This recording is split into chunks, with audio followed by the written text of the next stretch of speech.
Hey, my friend, I'm so happy to have you here again. Gus also took my coffee, so we can take this coffee, make this like a coffee time together. So, this is day 3 of our series, Thriving Together in the Coronas during the coronavirus transition, right? So, coronavirus chaos. So, I'm not here to remind you every day about the corona, the panic around you. I guess we're all being tempted to feel panic all the time. And what I'm feeling, and from communication with friends, with family, and people that are close by, but people also that are overseas, is that once you are inside your house, once you're doing the isolation, it somehow looks a little bit easier to not feel that panic. But people that are having to go more often to the supermarket, or having to somehow in their jobs, like the caregivers, right? So nurses, people that work in clinics, medical clinics, hospitals, for them it's double the effort that we are all doing to keep the cool, to be calm, because they not only need to be calm, but they also need to they don't do not know, not only for themselves, I mean, but also for those around them, because they have like, they're doing their their sacred labor. They're serving other people that are in very vulnerable, challenging conditions. So for today, the topic that I'm sharing with you here is for you that are doing some self-isolation, some isolation or forced isolation, or being home as much as possible. The days that you don't need to go to the office, the days that you don't need to go, to you don't need to go outside. Make your home, make from your house, your home, your sacred space. So okay, so you have everything going around when you're out. I can understand that, people, crossing your way, and you can be dealing with people that maybe are not that much aware, and they're still doing things that can be irresponsible, and that really is a little bit off-putting. But once you're home, so the tip for today is, once you're home, make your home your sacred space. Protect your home energy. Okay, so check in the news. If you're doing a full-time isolation, check the news just a couple of times a day.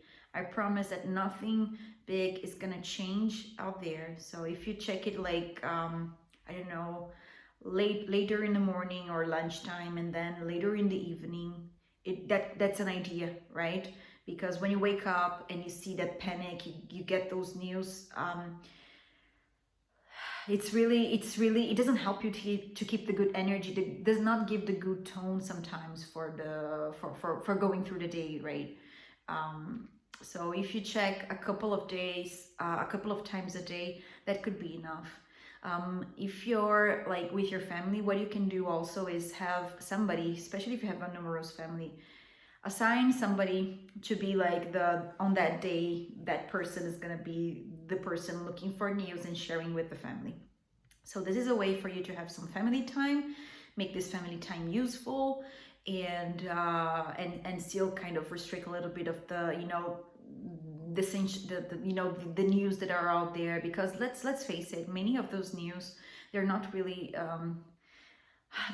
helpful, right? So not all not all information is good information out there, right? So just do that. Protect your home, protect your family. Try to be, again, aligned to what I said in the earlier days. Be like the emotional leader. Try to keep up the energy high. Engage like in positive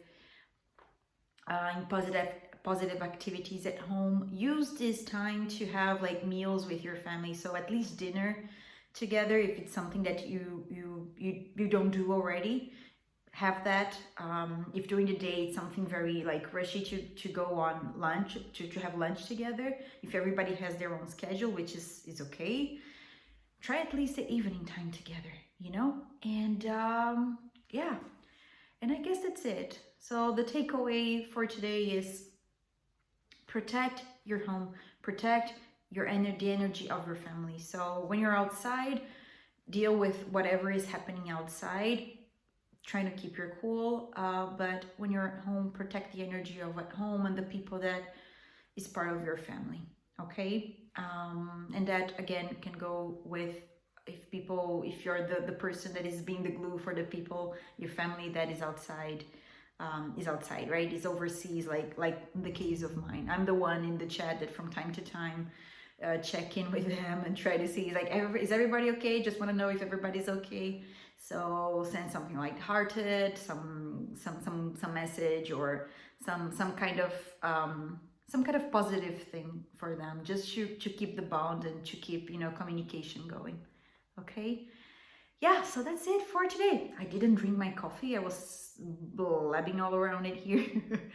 So again, I want to emphasize, please, I have the Facebook community for those of you, for you that want to go the extra mile, want to have a deeper experience sharing what is feeling, and go learn more deeper strategies, like practical strategies on what to say, how to think, what to talk, how to behave.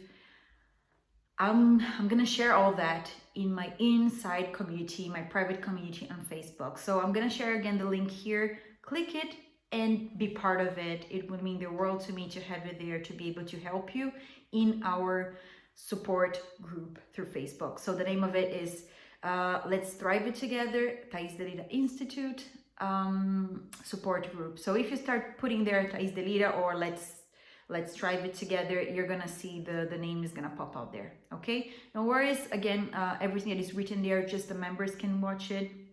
There is total privacy there, and I'm the gatekeeper that any feeling, any share there is very well accommodated, and that the environment that we have there is safe, is nurturing, and that is positive.